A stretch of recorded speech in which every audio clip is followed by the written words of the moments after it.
Ngibingelele ngiphinde futhi ngikwamukelela kuNqambothi Media TV 18. Ngani zakwethu ngicela ukuthi uyafelela ikhasi.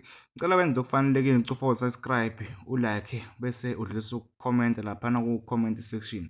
Ushiye abaningi bemangele umlingisi wodumo lapha kwisibaya nokuyena ke uSiyabonga Thwala ngesikhathi ekhuluma lapha eshumayela eveza indaba zokuthi uma ngabe umuntu okholelwa lapha emadlozini, engabe ukholelwa emadlozini ke uthi umfokathwala akumele ulindele okuthile uma ngabe ukholelwa emadlozini. Uthi ke uma ukholelwa emadlozini kumele ugxile emadlozini, ungalindeli lutho lapha ubaba uSomandla umveli nqangi. Kodwa ke ngalokho ukukhuluma kakhulu, nansi inkulumo yakhe ekhuluma ngesikhathi eveza lezi indaba.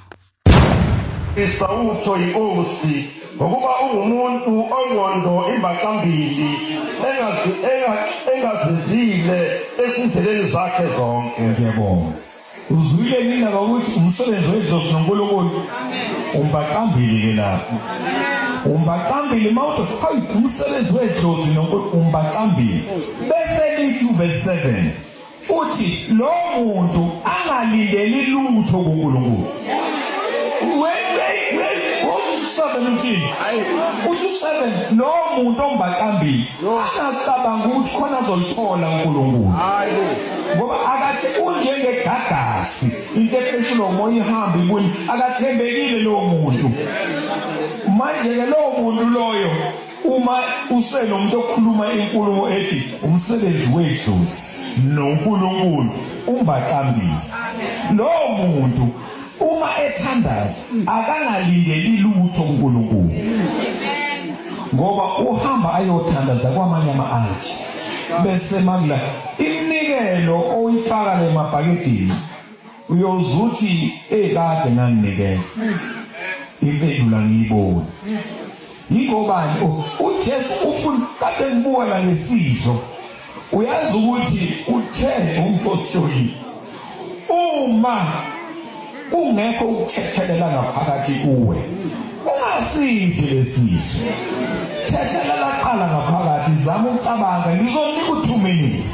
Uyabona bengilalele Nkosi, ngizokunika 2 minutes ukuthi uthole ukuthethelela ngaphakathi kuwe. Waphinde futhi wathi uyangizwa iserious into engiyishoyo, ngeke ngivume ukuthi udle isidlo neziboko ngaphakathi kuwe. Kwenzeka wayesethi uma futhi ungasidli uchaza ukuthi wena uyaphikisana noJesu ukuthi wakufela.